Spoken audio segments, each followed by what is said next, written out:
Welcome to my YouTube channel, Bodo sir. नोंथांमोनखौ आंनि बड' सार YouTube चेनेलाव बरायबाय। बे भिडिअ'आव आङो नोंथांमोननो डिफरेन्ट मेथड्स अफ टिचिं नि फैथाव सोंथिफोर लानानै फैदों। गासै 20 MCQs different methods of teaching नि सायाव जोबोद इम्पोर्टेन्ट बे डिफरेन्ट मेथड्स अफ टिचिं बेनिफ्राय कुइसन फैगोन थांनाय 2019 नि 13 आनजादावबो एमई आरो एलपी मोननैबो सेक्सनाव बे मेथड्सनिफ्राय मोननै कुइसन फैदों। आसा खालामो नोंथांमोना बे भिडिअ'खौ जोबजासिम नायलांगोन। थोदो अब्ला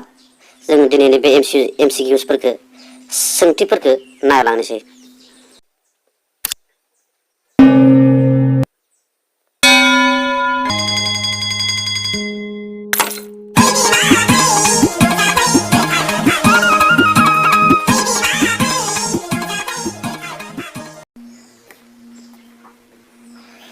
One number question. Storytelling is a successful method in the process of teaching. Which of the given statements does not support the aforesaid idea? Storytelling methods ni सायाव कुइसन सोंदो बेवहाय मा होनदो storytelling is a successful method in the process of teaching. Which of the given statements does not support the aforesaid idea? माने गाहायाव मोनब्रै option होदोना बे मोनब्रै ऑप्शननि माबे storytelling नि आखुथाय नङा बेखौ सोंनाय जादों बे does not support storytelling माने अब्ला option 1 story should be told in an interesting manner using gesture and facial expression माने story सल' खिन्थानायखौ नों माबायदि सल' खिन्थानांगौ बेवहाय होनदो माने using gesture and facial expression नोंनि माने एक्सप्रेसन थानांगोन सल' खिन्थानाय समाव माखासे इंगितफोरबो होनांगोन फेसियेल माने मोखांनि एक्सप्रेसनफोर थानांगोन इन्टारेस्टिं मेनाराव नों फोरोंनांगोन बे स्टोरी टेलिंजों बिदि होनदो ऑप्शन 1आ। 2 number option coherency of the event should be maintained in the story माने coherency of the event should be maintained in the story माने नों स्टोरी खोन्थानाय समाव नोङो बाथ्रा खालामनो मोननाय नङा माने सिरियाल जोङो खोन्दो स्टेप बाय स्टेप जोङो खिन्थानांगोन अब्लासो इन्टारेस्टिं जागोन बे। 3 number theme of story and descriptions of the characters should be given well in advance माने स्टोरीनि गुदि बाथ्राफोरा डिस्क्रिप्शनफोरा characters should be given well मोजाङै डिस्क्रिप्शनफोर होनांगोन टीमफोरखौ मोजाङै खेंफोरना होनांगोन होनना बुंनांदों। अब्ला स्टोरी टेलिंनि माबेयो बे सापर्ट खालामा बे स्टेटमेन्टफोरा अबेयो बेखौ सोंदो। अब्ला नैबे 1 number ऑप्शनाव story should be told in interesting manner using gesture बेथ' नंखागौ बेयो। 2 number coherency of the events बेबो थानांगोन बाख्ल' बुख्ल' जों सल' खोन्थानाय समाव बाख्ल' बुख्ल' खिन्थाबाथाय नों गथ'फ्रा बुजिनाय नङाना अब्ला जों बे coherence थानांगोन बे स्टोरी टेलिंआव बेबो correct. theme of story and descriptions of the characters should be given well in advance बेबो अके। अब्ला माबे does not support होनना बुंदोंमोन ना अब्ला none of the above जोंना कारेक्ट एन्सारा बे जागौमोन आरो बेबायदि। Next question The teaching method which lays stress on presentations thereby developing ability of presentation in students also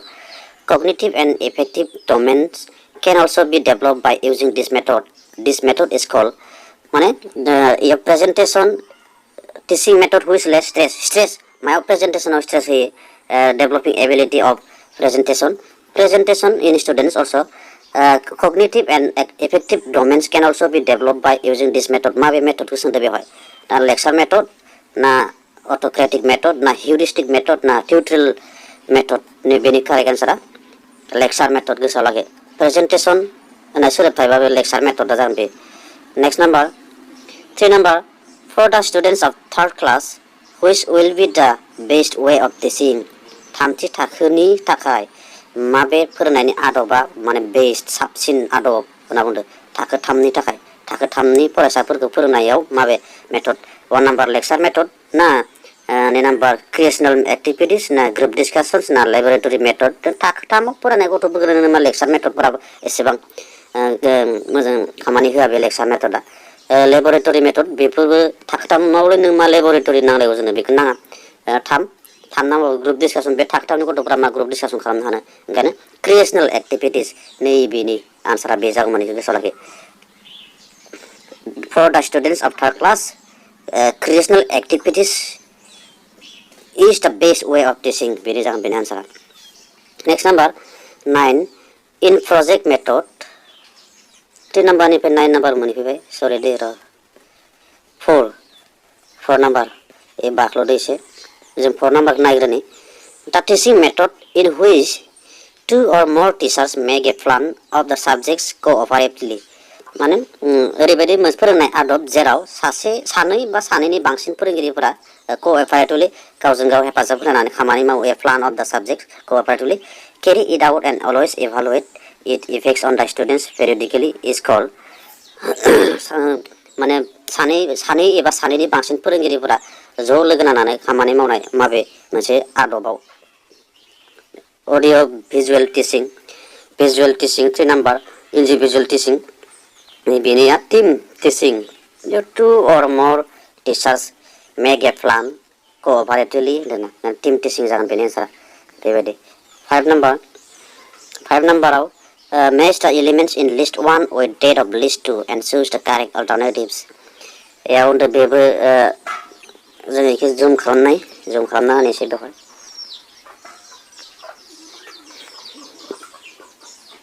इयावनो गोरोबहैनाय lecturing project method,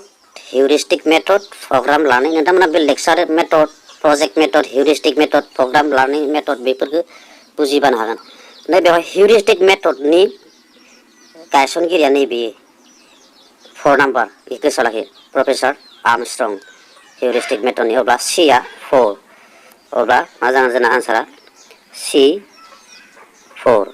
बेनिफ्राय A number lecture lecture method नि merits बा advantage फोरखौ नायब्ला नोंथांमोना नुगोन lecture method आ economical and time saving नैबे 1 जों 3 A जों 3 A निया 3 A3 बेनिफ्राय project method माने work in group B निया 1 बेनिफ्राय A B C D अब्ला D आ मा जासिगोन D आ जोंना 2 आ जासिगोन आरो ओरैजाय अब्ला जों अपसनाव नायनोसै बेबायदि दंना गैया C4 A आ 3 मोननैयावबो दं इयावबो दं A3 इयावबो A3 दं A आ 3 अब्ला बेलेग नायबावनो जों B आ 1 इ जादों C आ 4 इबो जादों D आ 2 नैबे करेक्ट आन्सार बेबायदि next number 6 which of the following are the limitations of teacher-centered approach of teaching teacher-centered approach of teaching नि limitations को सोंदो बेवहाय 1 number there is no scope for debate and discussions among the students be correct teacher-centered नि बे limitations बे teacher-centered माने गथ'फोरा टिचाराल active जायो गथ'फोरा स्टुडेन्टसा एक्टिभ नङा बेवहाय अब्ला टिचार सेन्टार माने गथ'खौ बारा गोसो गावनि फोरोंगिरिया गावनि गोसो बायदि फोरोंलांबाय थानाय टिचार सेन्टार एप्रोच माने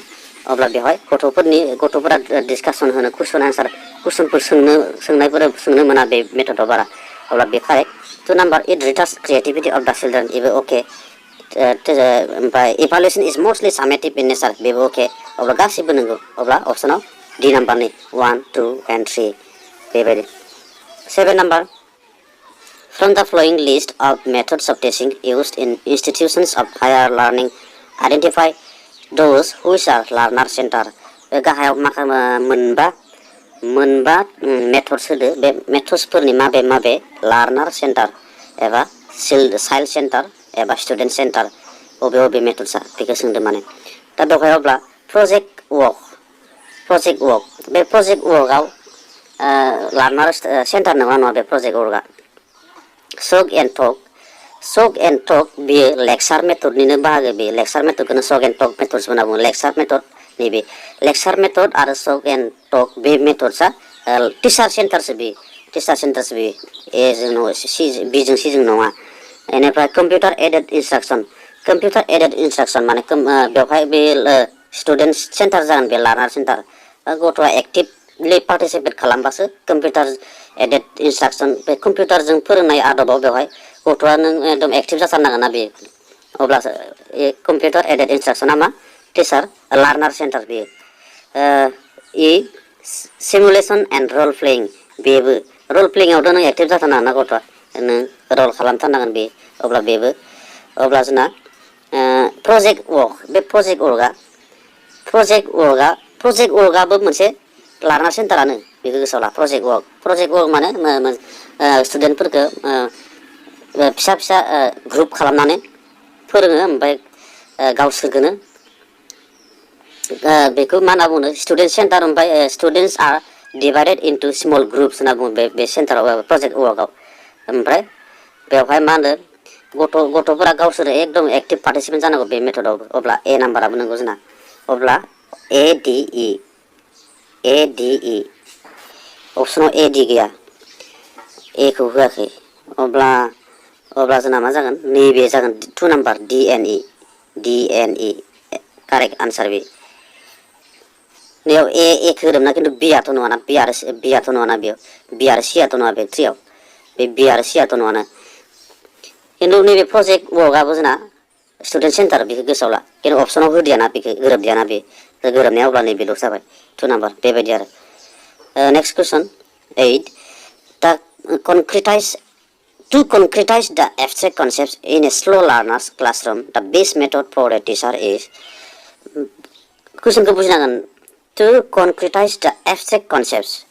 माने concrete आरो abstract बे मोननै बाथ्राखौ जों बुजिनांगोन माने concrete माने जोङो जोंनि सेन्स अर्गानजों नुनो मोननाय बा मिथिनो मोननाय मेगनजों नुनाय आखाइजों टाच खालामनो हानाय नुनो मोननाय मोनदांनाय बेफोर बेसादफोरखौ जों कनक्रिट होननानै बुङो एबस्ट्रेक्ट माने जों जायखौ जों साननाल' मोनदाङो आरो थट्सनि गेजेरजोंल' मिथियो आरो जों एबस्ट्रेक्टखौ जों दांनो मोनो मेगनजों नुवा दांनो मोना बेफोरबायदि मुवाखौ एबस्ट्रेक्ट होननानै बुङो अब्ला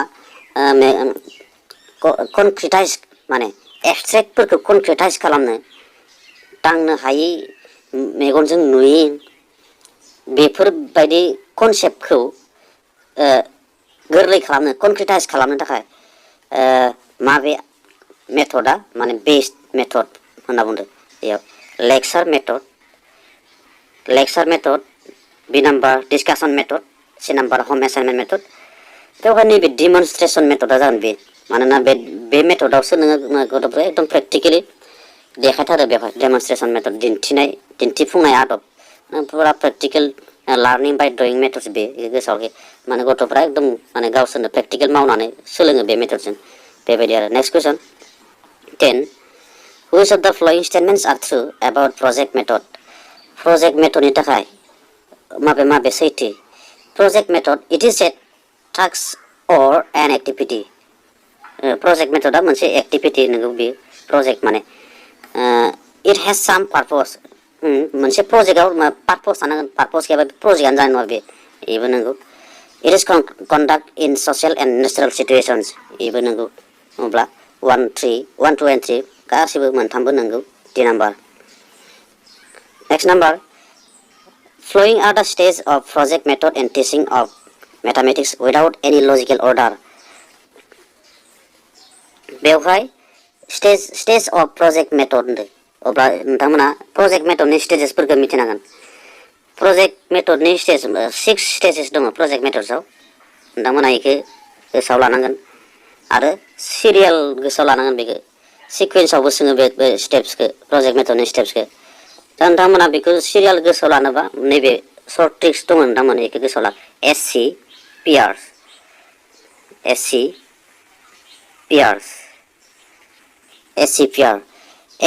होननानै गोसोआव ला S माने प्रजेक्ट मेथडआवनो S माने सिटुएसन फार्स्टआवनो सिटुएसन थानांगोन अब्ला सिटुएसन अब्ला बेयाव नागिरदों फार्स्टआव जोंना सिटुएसना अबे दं सिटुएसन C number providing a situation अब्ला जोंना मा जोंना सिआव थाग्रोनांगोन दै सिआव थाग्रोनांगोन जों नैयाव नागिरनायाव बानायनानै जों सिआव थाग्रोनांगोन बेनि उनाव सिआव जोंना चुज नोङो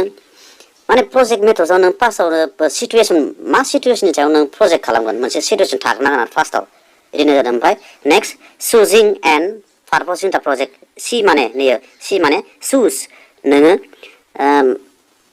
मानि सायाव प्रजेक्ट खालामनो बेखौ सायख'ग्रोनांगोन माने चुज माने सायख'नाय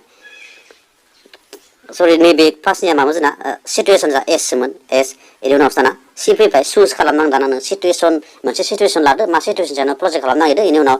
बेनिफ्राय चुज खालामदो मानि सायाव प्रजेक्ट खालामगोन बेखौ चुज खालामनांसिगोन बेनि उनाव पि फैबाय पि माने पियावनो प्लानिं अब्ला नै डि नाम्बाराव प्लानिं दं प्लानिं अफ दा प्रजेक्ट अब्ला बेयाव डि फैबाय मा गोनो गोथो खालामथारदों आङो फारसेनिफ्राय नायफिननि मामोन थिगानो मोन फार्स्टआव माने जोंना अपसन मथे सिआव थाग्रोनांगौ बेनिफ्राय दाना चुज ए फैनांगौ नै एआ चुजिं एआव दं नालाय ओमफ्राय प्लानिं मोना प्लानिं माने डि बेनि उनाव पि माने प्लानिं इ माने एक्जिकिउटिभ प्लानिं खालामखांनायनि उनाव नोङो खामानि मावनांसिगोन आरो एक्जिकिउटिभ माने अब्ला बि नाम्बाराव दं नैबे एक्जिकिउटिभ बि नाम्बार एक्जिकिउटिभ बि बेनिफ्राय इ माने आरो मोनसे इआ इभालुएसन इखौ गोसोआव लाखि इभालुएसन नै एफ नाम्बाराव दं इभालुएसन बेनिफ्राय आर माने रेकर्डिं अफ दा प्रजेक्ट अब्ला आरआ मायाव दङ इ नाम्बाराव अब्ला सिरियाल मा जानांगौ जोंना अपसना सि ए डि अबाव दं सि ए डि बि एफ इ नैबे सि ए डि बि इ एफ नै 4 नाम्बारासो कारेक्ट आन्सार लास्टआव इसो ना लास्टआव इसो लास्टआव आरसो अपसना मायाव दं लास्टआव आर थानांगौ ना इ लास्टआव इ थानाय नैबे 3 नाम्बार दै सरि 3 नाम्बार इज कारेक्ट आन्सार बेबायदि नों मोनैखौ मोजाङै नायना लाफिनैखो आं खिन्थानि नोंथांमोना बेखौ गोसोआव लायोबानो बे आन्सारा गोरलै जागोन माने नोंसिना प्रजेक्ट मेथडनि मोनद' स्टेजेस दं माने बेनो जाहैबाय मा एस सि पियार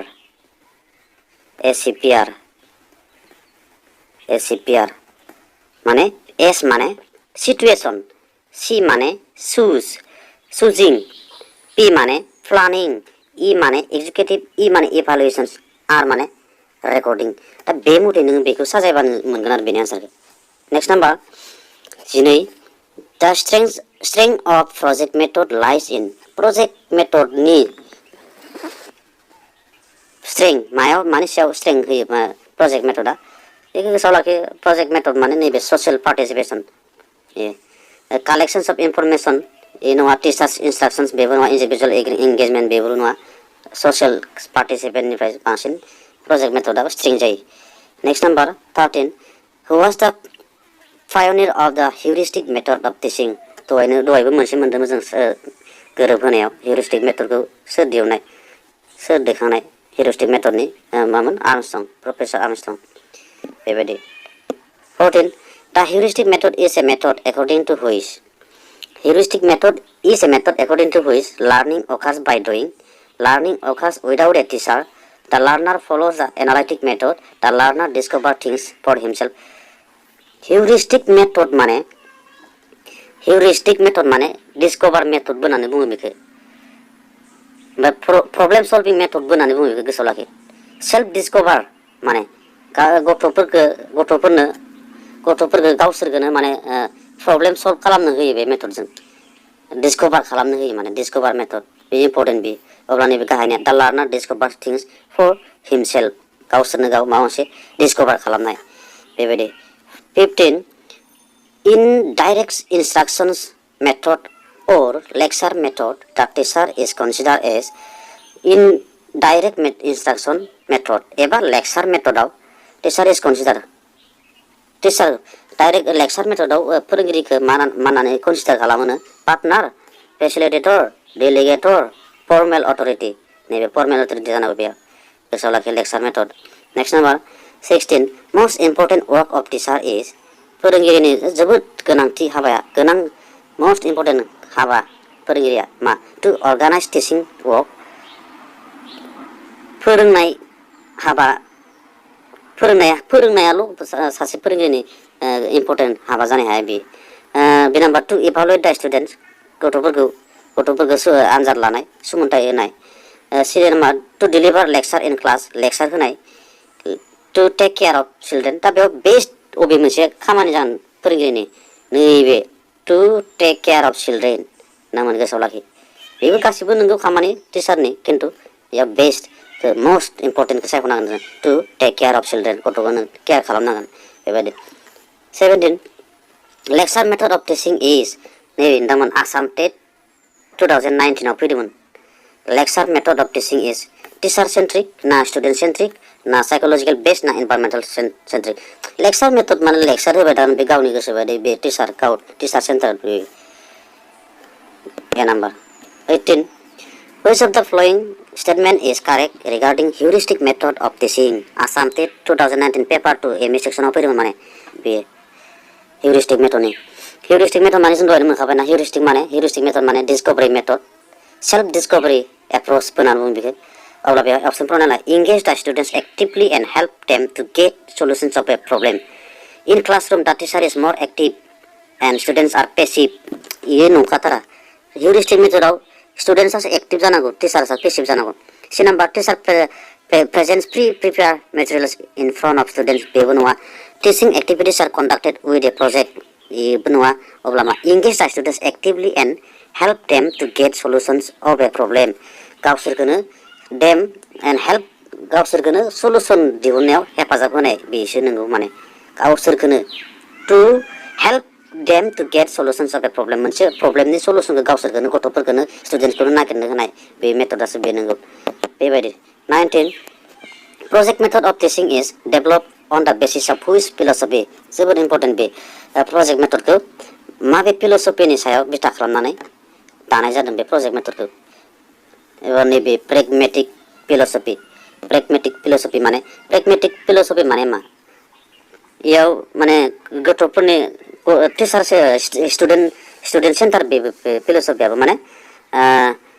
लार्निं बाय डुइंखौ बे गनायो माने बे लार्निं बाय डुइंग अब्ला प्रजेक्ट मेथडआवबोथ' बेबायदिनो स्टुडेन्टसफोरखौ ग्रुपआव डिभाइड खालामनानै फोरोंनाय जायो ओमफ्राय गावसोरखौनो मोनसे सिचुएसन होनानै गावसोरखौनो बेनि सायाव प्रजेक्ट खालामनो होनानै गावसोरखौनो माबायो माने सलुसन नागिरनो होयो बे मेथडआवबो गोसोआव लाखि प्रेगमेटिक फिलसफियाव नि सायाव बिथा खालामनानै प्रजेक्ट मेथडआ जायो last number 20 lecture method of teaching is not suitable for which category of the children lecture मेथडआ गाहायनि माबे थाखोनि गथ'फोरनि थाखाय सुइटेबल नङा लेक्चार मेथडआ गिफ्टेड चिल्ड्रेनखौ नोङो लेक्चार मेथडजों फोरोंनो हागोन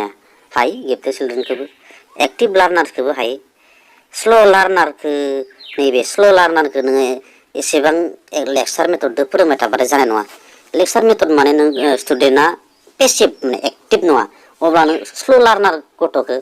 नोङो लेक्चार मेथडजों फोरोंबाय थायोबाथाय स्ल' लार्नारआ जेबो इमप्रुभ जानाय नङा आरो स्ल' लार्नारफोरखौ जोङो एक्सट्रा बेलेग मेथड्सफोरजों फोरोंनांगोन बेबायदि होनदोंमोन डिफारेन्स मेथडनि सायाव बेफोरबायदि कुइसन फैथावनो हागौ जायखिजाया कुइसन फैथारगोन दा जायखिजाया नोंथांमोना सेलेक्ट खालामनानै कुइसनफोरखौ नायनांसिगोन अब्ला नोंथांमोन दिनैनि भिडिअ'आ बेखिनियानो उननि भिडिअ'आव लोगो मोनफिनगोन गोजोन्थों थेंक इउ